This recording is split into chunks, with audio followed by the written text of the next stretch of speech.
I am Brian Lee Durfee, author of The Forgetting Moon, published by Simon & Schuster's Saga Press. Today I will be reviewing If It Bleeds, right there. Stephen King's newest book.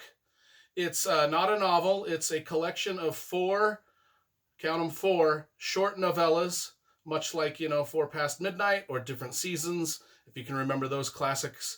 They had great stories like Shawshank Redemption, The Body, The Langoliers, Apt Pupil. Real cool stuff. Real cool stuff. Well, he's got a new collection of four short novellas, and time will tell if these four stories become the classics that some of those other ones became. Time will tell. I'm here to review it. If you've been following my channel, you know that I've been reviewing every Stephen King novel in order of publication. Well, we're stepping out of the order because I wanted to review the new one right now, just a few days after it came out.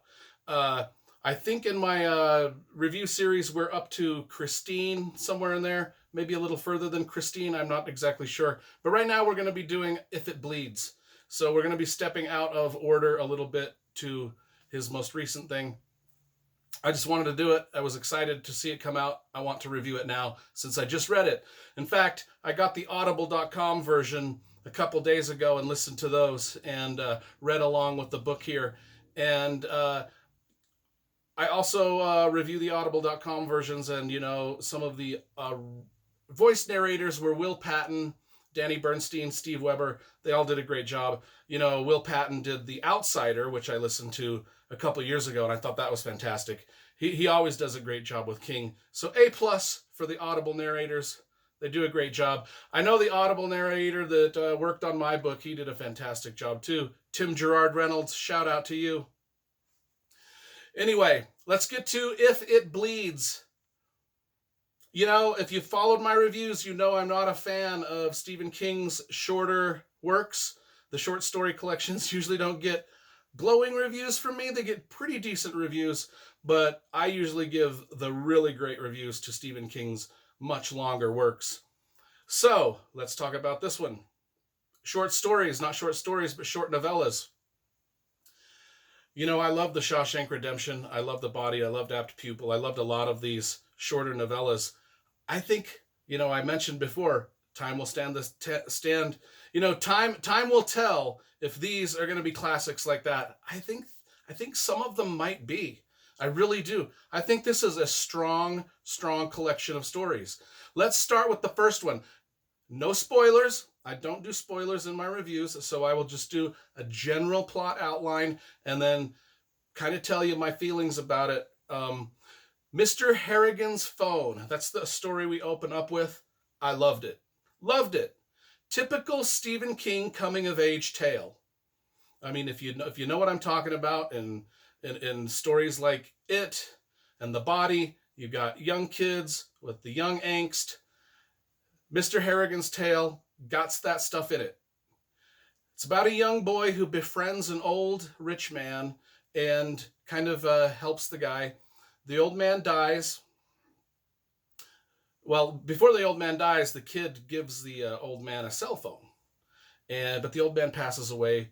The kid wants to bury his gift in the coffin with the old man. And so he buries the cell phone. Well, anyway, supernatural things take place. The cell phone is making phone calls from the grave. And, think this is a similar plot to the short story that Stephen King did in Skeleton Crew, which was the word processor of the gods or something like that, or word processor in the sky. I can't remember what that was called, where, the guy was typing things into the word processor and deleting, if he didn't like a guy, he would type his name into the word processor and it'd delete him in real life. It's kind of a similar story to that. And what happens, though, is, not to spoil anything, but this is like a really smart kid in this story. And this is kind of, I think the theme of this is what happens in a horror story when someone really smart is involved, and when the evil things start to happen, they do the right thing. That's all I'm going to say. That's all I'm going to say before I spoil the rest of the story. Mr. Harrigan's Phone. I liked that one. I really enjoyed that one a lot. Then we move to the life of Chucky. As soon as I read that, I'm a huge Oakland Raiders fan. When I hear the name Chucky, I think of Chucky the doll, who looks exactly like the Raiders head coach John Gruden. So I had in my mind the life of Chucky. The main character looked like Oakland Raiders head coach John Gruden. That's about the most memorable thing about the story to me. It is a unique story though. It starts at the end of the world and sort of goes backwards in time. This guy Chucky, he sees a billboard, and the billboard just says simply 39 great years. Thanks, Chucky. And that kind of gets the story going. And it's kind of told in a backwards story arc where you start at the end of the story and move to the front, where the twist is at the front. The twist, instead of a supernatural ghost-like twist, at the front of the story, which is actually the back of the story, if that makes sense. So it goes backwards in time. It's about the end of the world kind of a thing. That's all I'm going to say about that. A little bit not as interesting to me as the first story, but still kind of a unique and clever idea. The story is told in 3 chunks. And if I remember reading a Stephen King article, he wrote those 3 chunks in separate times of his life, and he finally combined them together to complete the short novella that is called Life of Chucky. Okay, story. If It Bleeds, which is the title track to the album, If It Bleeds. If It Bleeds is the main story in here, and it's a direct. I was not expecting this. I went into the book not knowing anything about any of these stories, and so I was not expecting to get a direct sequel to the book The Outsider, which is a book I really loved. And if you've watched, I've not seen the TV show, but I hear it's fantastic.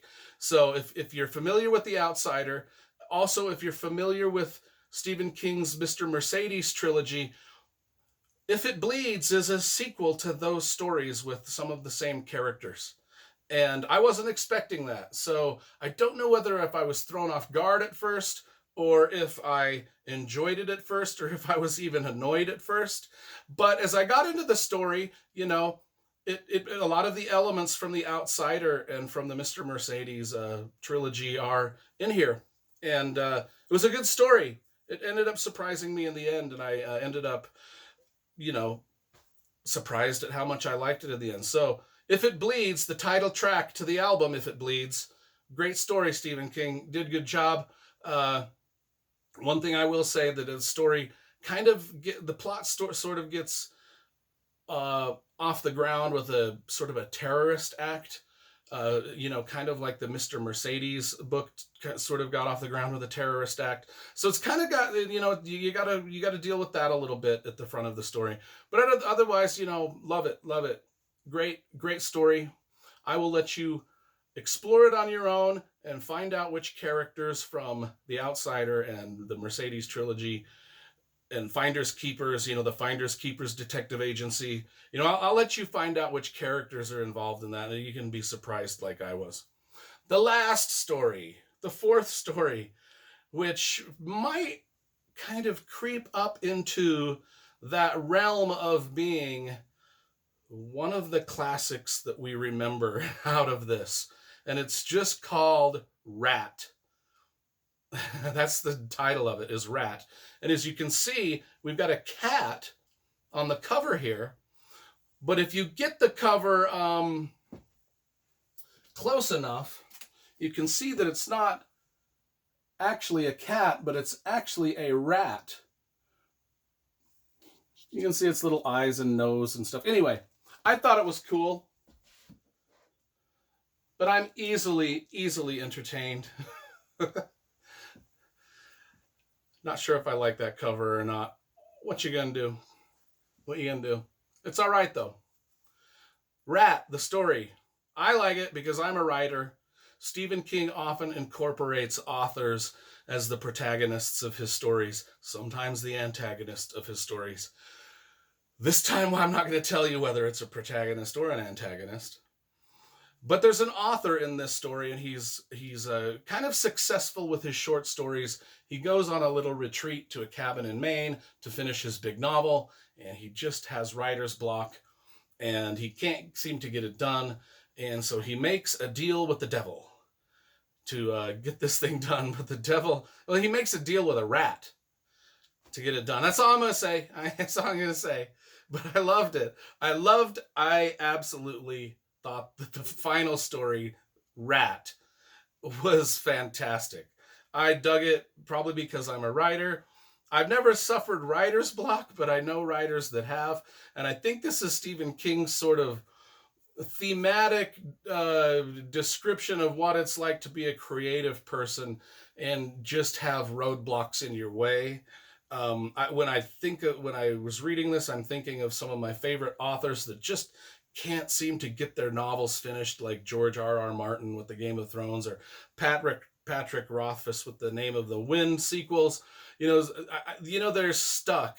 They're stuck in stuck mode, as we like to call it at the some of you know that I also work at the Utah State Prison, and we've got this thing called stuck mode. I'm not going to get into any of that, but it's they're in stuck mode, and this author in Rat is in stuck mode, and he makes a deal with the devil, the rat devil, and it spirals into some pretty weird Stephen King psychological monster movie kind of stuff.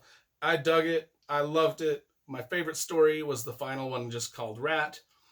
All of them were fairly solid. I would rank them. Rat as my favorite, probably Mr. Harrigan's Phone as my second favorite, Let It Bleed my third favorite, and Life is Chucky my least favorite. But overall, I thought they were all very solid, very, very solid. Overall, I'm going to give this collection of novellas a solid 8 out of 10, which is a pretty good rating for me on Stephen King's shorter works. A lot of his novels get really high ratings, 8, 9, 10, and above. If I could go above on some of them, I would. A lot of his short stuff, I give a little bit lower rating. This is a pretty high rating for his short fiction. So 4 novellas, Let It Bleed, just came out. I wanted to interrupt my normal review schedule, and rather than do them all in order of publication, I took a little break here, forgive me, to review his newest one that just came out.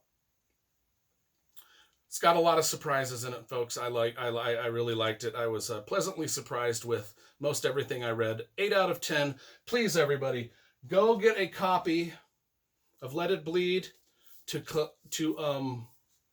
complete your collection.